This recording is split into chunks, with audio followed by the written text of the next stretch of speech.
masalah pekerjaan Allah tidak kata, kau jadi dokter dulu baru selesai masalahmu, kau kaya dulu baru selesai masalahmu. Tidak. Allah cuma minta dua. Ista'inu bis-sabri was-salah. Sabar, sempurnakan salatmu, saya yang selesaikan masalahmu. Itu janji Allah, bukan janji caleg. Mana ada keselamatan ketika orang tidak sholat? Bahkan Imam Syafi'i menghukuminya, memponisnya. Mereka yang tidak sholat, dianjurkan sholat tetap tidak sholat, disuruh bertobat tetap tidak mau sholat. Maka Imam Syafi'i mengatakan, kalau dia mati jangan kau sholati jenazahnya.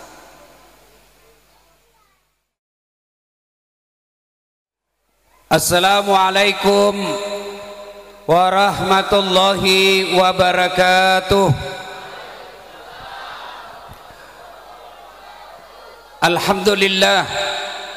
Alhamdulillahi rabbil alamin, wa bihi nasta'inu ala umurid dunya waddin.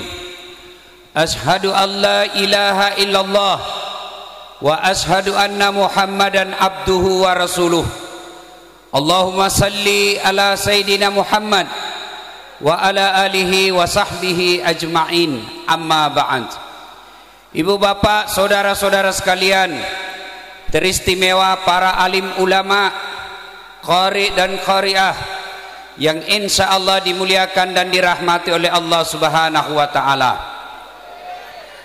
Sejatinya setiap taklim, setiap pengajian dan kumpul-kumpul seperti ini membawa berkah di sisi Allah Subhanahu wa ta'ala.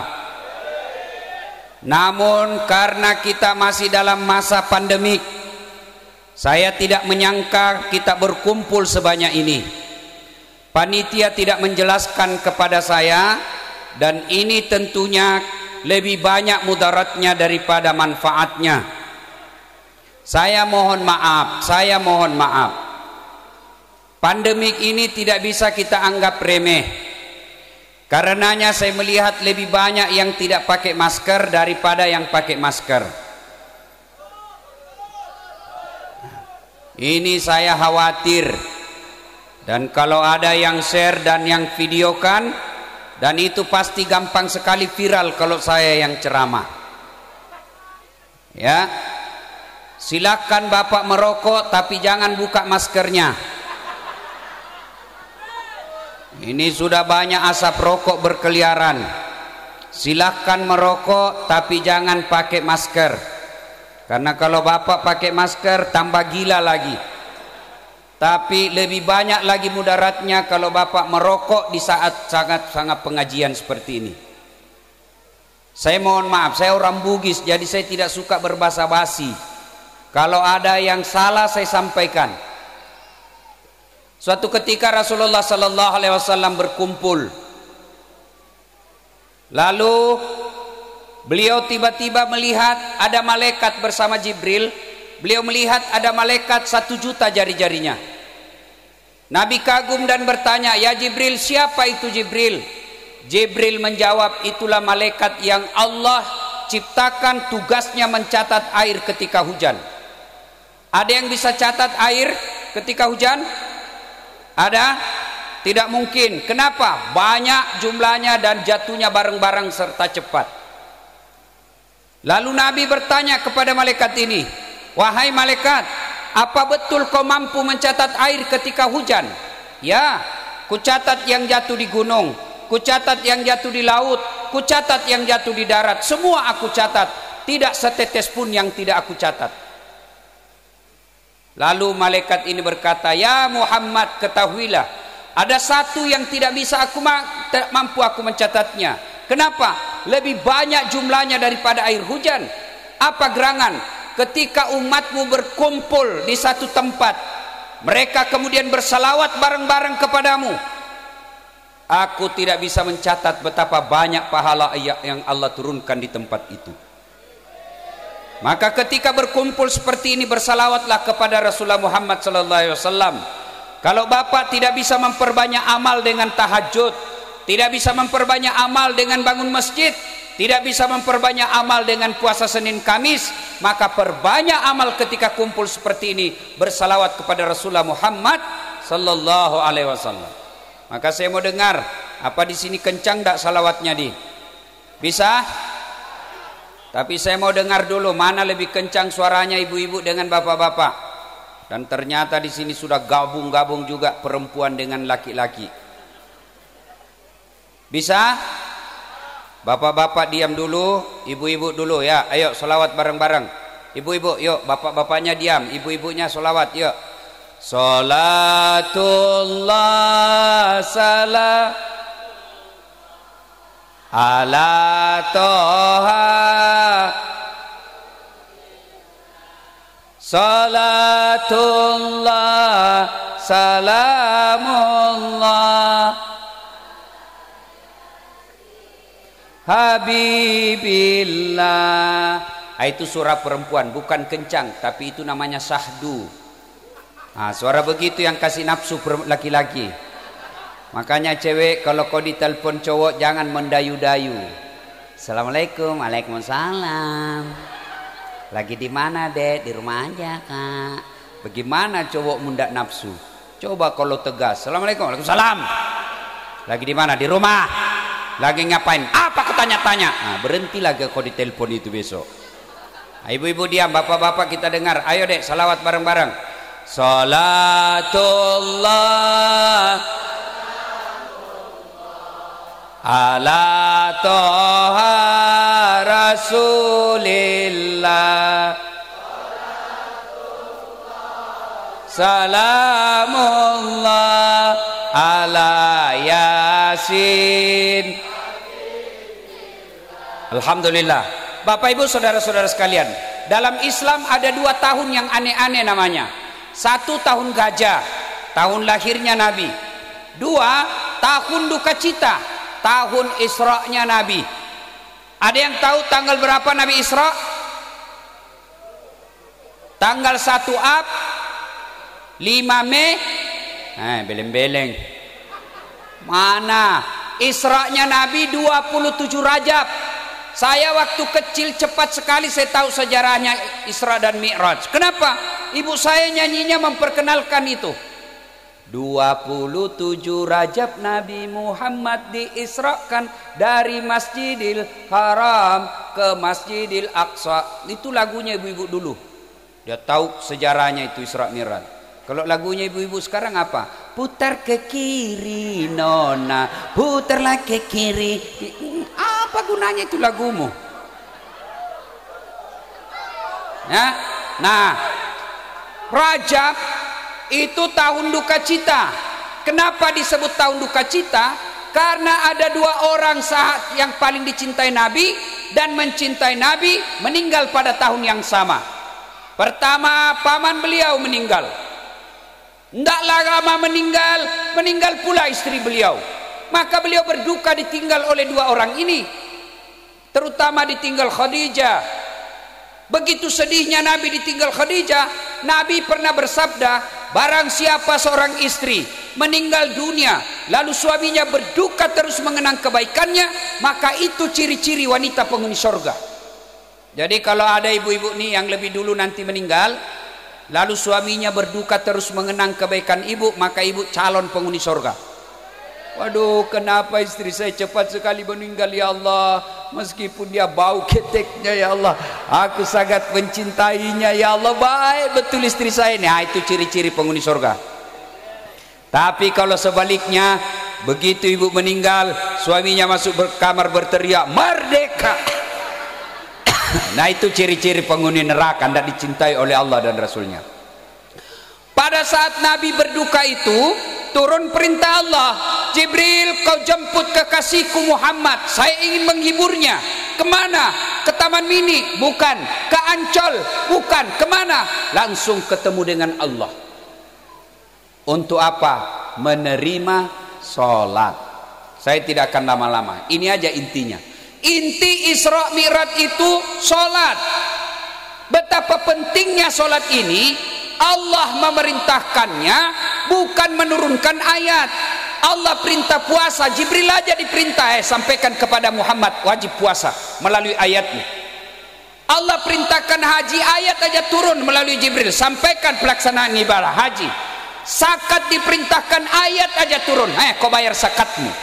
Tapi ketika Allah perintah solat, tidak cukup ayat turun, tapi Allah mengundang Rasulullah untuk ketemu dengan Allah, menerima perintah ini. Kenapa? Ini perintah penting, tidak cukup dengan ayat. Maka kalau kita dalam berduka, kita ada masalah dalam rumah tangga. Ada enggak di sini Bapak Ibu yang tidak ada masalah dalam rumah tangganya? Ada? Bohong kalau dia bilang tidak ada. Mana ada orang tidak ada masalah rumah tangganya? Istri cantik kau pikir bukan masalah?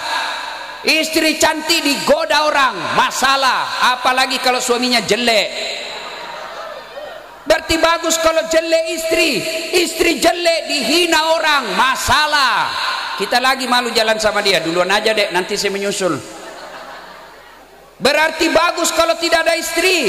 Tidak ada istri juga masalah, kesepian. Berarti bagus kalau banyak istri, lebih masalah lagi. Woi, cepat kau datang Pak Ustadz, ini istri pertamamu bertengkar sama istri kedua di pasar. Masalah. Nih, muka-muka penuh masalah saya lihat semua ini. Ada rumah tangga romantis, kasih sayang cukup, tapi tidak punya rumah. Ada lagi punya rumah, mobil mewah, tapi suami istri saling selingkuh. Ada lagi romantis, rumah cukup, tapi tidak punya anak. Ada lagi romantis, rumah baik, punya anak, nakal lagi anaknya. Mana ada rumah tangga yang tidak ada masalahnya? Kau pikir orang kaya tidak ada masalahnya? Tanya itu orang kaya, banyak masalahnya. Tidak bisa tidur ngingat ini cicilannya. Semua orang punya masalah. Dari segi pekerjaan, berapa banyak kita sekarang di PHK? Semua orang punya masalah. Maka ketika masalah pada zaman Nabi yang disebut kita dengan tahun duka cita, Allah kasih hadiah menghadapi masalah itu. Apa? Solat. Ada masalah rumah tangga, Allah tidak katakan kau jadi anggota DPR dulu baru selesai masalahmu. Ada masalah pekerjaan, Allah tidak kata, kau jadi dokter dulu baru selesai masalahmu, kau kaya dulu baru selesai masalahmu. Tidak, Allah cuma minta dua, ista'inu bisabri wassalah. Sabar, sempurnakan solatmu, saya yang selesaikan masalahmu. Itu janji Allah, bukan janji caleg. Kalau caleg yang janji, Masya Allah, andai boleh kita dijanji sorga-sorga pun dijanjinya. Coba lihat kalau ada caleg, pilih saya, sama-sama kita orang Banten, ini kartu nama saya, ada masalahmu, telepon saya 24 jam. Begitu terpilih dia ganti nomor HP-nya. Ada begitu di sini? Ada? Banyak. Kau salah, kenapa kau pilih? Ayo, demi Allah, kalau tidak sholat tidak ada gunanya kau hadir di dunia. Coba, kenapa ini sholat penting? Sholat ini puncak pengabdian kepada Allah. Sholat ini puncak penghambaan kepada Allah. Bapak puasa, boleh puasa sambil dengar musik. Boleh. Bapak puasa, boleh puasa sambil jual beras. Bapak haji boleh sambil dengar musik. Bapak haji boleh sambil bawa jualan. Bapak bayar zakat boleh putar musik. Bapak syahadat boleh dengar musik. Tapi ketika bapak sholat, boleh enggak bapak salat sambil menjual? Allahu Akbar, Pak Haji berapa? 50.000. Sami Allah liman hamidah. Mana bisa? Kenapa? Karena ini sholat puncak penghambaan kepada Allah. Maka keliru kalau ada orang berkata, tidak penting sholat men, yang penting hatimu baik. Siapa nabimu bos? Jangan ketawa, saya serius ini. Kalau ada orang bilang yang penting hatimu baik, tanya siapa nabinya.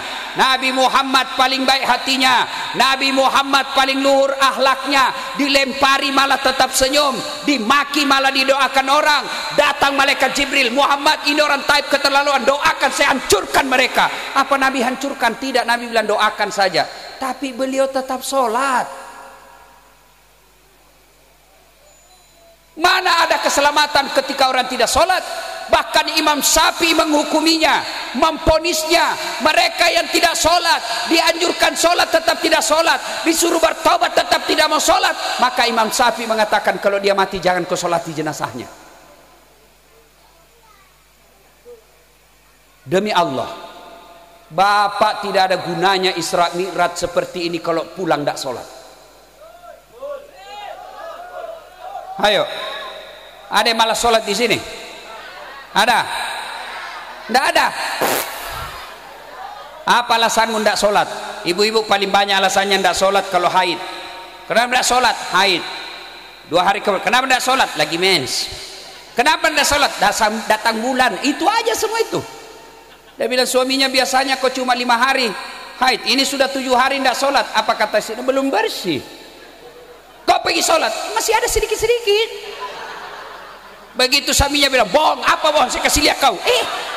Beleng-beleng.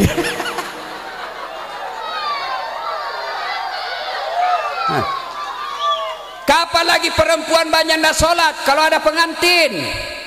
Kenapa bisa Ustaz? Gara-gara jilbab yang selalu saya istilahkan jilbab sakaratil maut. 3 lapis jilbabnya, kuning, biru, coklat, abu-abu. Oh, ada lagi dikasih miring di sini. Ada kayak pohon-pohon di belakang. Masya Allah. Begitu suaminya, bu, kau pergi sholat. Saya sudah kasih umroh, kau jualkan tanah, kau tidak sholat. Apa dia bilang? Kau sadar Pak? Saya sudah sadar, saya suruh kau sholat. Kau sadar Pak? Kau tidak lihat ini jilbabku 1 jam dipakai. Demi Allah, Bapak meninggal, pertama ditanya bukan berapa mobilmu. Bapak meninggal pertama ditanya, ya kerja apa tidak? Enggak. Yang pertama ditanya tentang sholat. Ketika ada orang wafat, seluruh pengantar sudah kembali, maka datanglah penjaga kubur. Yang pertama ditanya, Marabbuka, siapa Tuhanmu? Kalau sholatnya baik, tenang, Bapak tidak usah cemas, maka sholat akan menjawab Allahu Akbar. Giling kepala malaikat. Itu hebat betul ini cowok. Barusan aku dapat. Ditanya lagi, man nabiyuka, siapa nabimu? Salat kita menjawab lagi, asyhadu alla ilaha illallah wa asyhadu anna muhammadar rasulullah. Malaikat katakan, makin keren aja ini cowok ini. Ini orang seram ini. Itu kalau baik solatnya. Tapi kalau tidak beres solatnya, dia solat cuma hari Jumat, itu pun paling terlambat datang, paling cepat pulang. Orang khutbah dia tidur, dia tangguh ke malaikat, dia kasih goyang godamnya. Dia bilang, sudah lama ku tunggu kau celaka.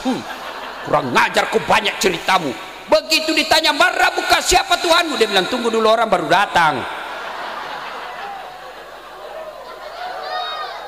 Ditanya lagi, Marabbuka, siapa Tuhanmu? Kaget, langsung dia jawab, ketuhanan yang Maha Esa.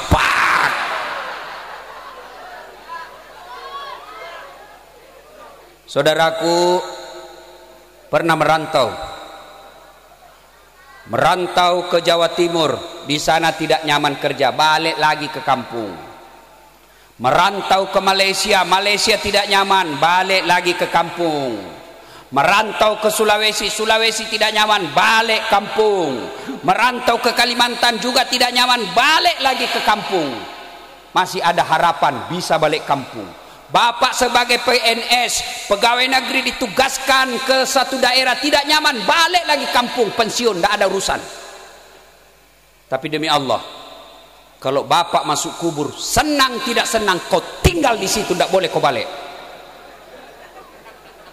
Benar. Dan orang yang tersiksa di alam kubur, kata Nabi, yang paling tersiksa al-mutakhawilu bis sholah, yang mereka menganggap enteng sholat. Suatu kali Nabi lagi duduk-duduk, tiba-tiba datang sahabat, ya Rasulullah, masalah di kampung saya. Kenapa? Si fulan wafat, tidak ada yang sholati. Dosa satu kampung itu. Kok bisa? Ya Rasulullah, ini si fulan yang wafat, moncong mulutnya berubah seperti moncong babi.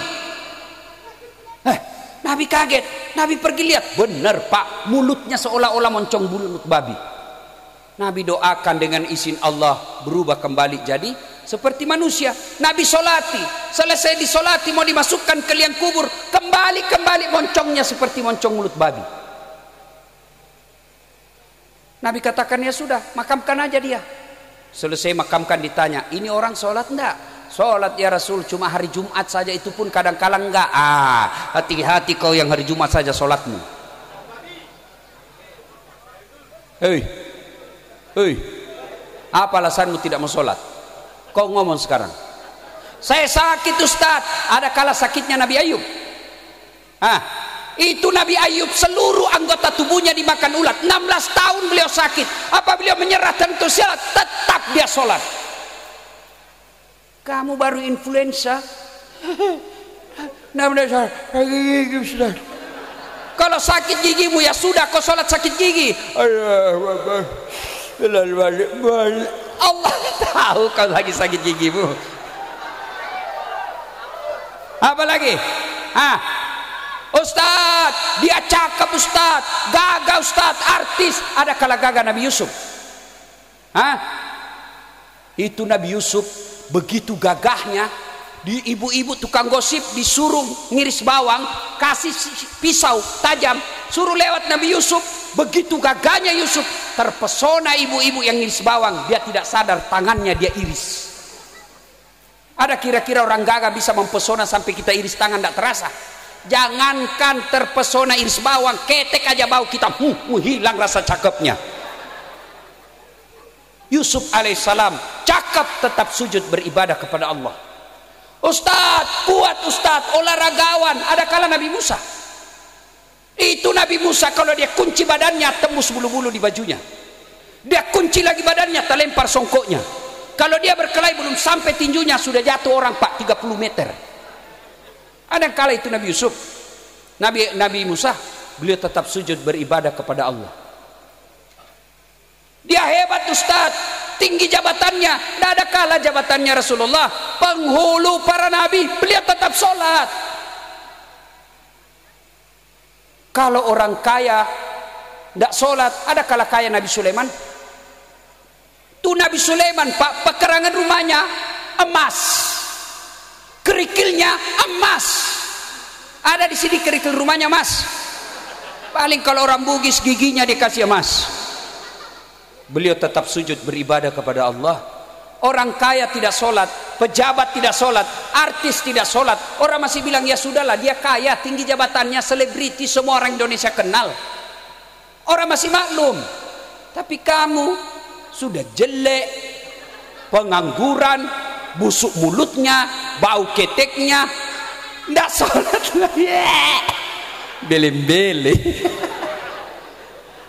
Nah ibu bapak saudara-saudara sekalian, sholatlah. Demi Allah, tidak ada orang sengsara hidupnya kalau baik sholatnya. Ada daeng becak, tukang becak Ustaz, tukang rental apa ojek Ustaz. Kalau dia baik sholatnya, kalau bukan dia yang sejahtera, anaknya yang angkat derajatnya nanti. Dia tukang cuci Ustaz, ngontrak kasihan. Tapi kalau dia tekun pelihara sholat, anaknya yang angkat derajatnya orang tuanya nanti. Tapi kalau di tukang cuci, pembantu rumah tangga, sopir, tidak sholat, sampai cucu-cucunya juga nanti menderita. Maka saudaraku, kalau kalian mau hilang duka citamu, kalau hilang masalahmu dalam hidup, perbaiki sholatmu. Inilah hikmahnya Isra Mi'raj.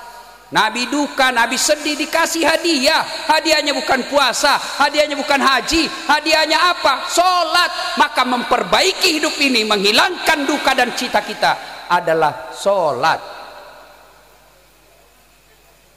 Insya Allah, kalau Bapak Ibu sholat, ada hikmah dari pengajian ini. Mudah-mudahan kehadiran kita ada manfaat. Insya Allah lain waktu dan kesempatan kita akan lanjutkan. Mohon maaf kita tidak boleh lama berkumpul Pak. Saya ini sudah terlanjur dikenal sama orang, kalau banyak pengajian saya tidak mau datang. Saya sudah bicara sama panitia, tolong batasi jumlah, tolong jaga jarak. Ini sudah tidak ada jaga jarak ini Pak. Jangankan jaga jarak 1 meter, mau cowok cewek aja di situ ada, saya lihat nonton sama cowoknya. Nah bilang pacaran syar'i Ustaz, pret. Apa kok pacaran syar'i pergi pengajian? Tidak boleh. Itu sudah campur-campur. Mudah-mudahan Allah melindungi kita dari musibah yang membahayakan ini. Saya alhamdulillah sudah vaksin, Pak. Dan saya senang setelah vaksin. Ternyata setelah saya vaksin ini, Pak, keberanian saya sama istri makin menjadi-jadi. Jadi kalau ada bapak yang takut sama istrinya, segera vaksin. Ya, kalau sudah ada panggilan untuk vaksin, silakan datang vaksin. Vaksin ini adalah ikhtiar. Vaksin ini adalah upaya, bagian daripada usaha atau ikhtiar kita. Ini bangsa Indonesia memang paling sulit diurus. Ketika belum ada vaksin, kita teriak, mana vaksin? Kita desak pemerintah supaya ada vaksin. Begitu sudah ada vaksin, kita teriak lagi, ini palsu. Sudah dinyatakan asli oleh BP POM, kita bilang lagi, tidak halal. Sudah dinyatakan halal sama MUI, kita lagi bilang, minta presiden dulu yang disuntik. Sudah disuntik Jokowi, kita lagi bilang, tidak masuk jarumnya. Sudah diperlihatkan bahwa masuk jarumnya, dia bilang lain cairannya. Sudah terbukti lagi cairannya vaksin, dia bilang pencitraan. Ini bangsa Indonesia betul-betul susah diurusnya, Pak. Maka saudaraku, vaksin. Kalau ada yang bilang ini tidak akurat, Ustadz, ini tidak, masih ada kesalahan-kesalahan. Kalau kesalahan-kesalahan masih ada dalam vaksin itu, itulah kesempurnaan manusia. Karena hanya ciptaan dan buatan Allah yang maha sempurna. Bukan vaksin yang membuat kita mati, tapi ajal. Tiba ajal biar tidak vaksin mati. Tiba ajal biar vaksin mati. Lalu kenapa kita vaksin? Supaya kita terhindar dari penyakit. Kenapa kalau kita sehat? Kalau kita sehat, ibadah kita sempurna.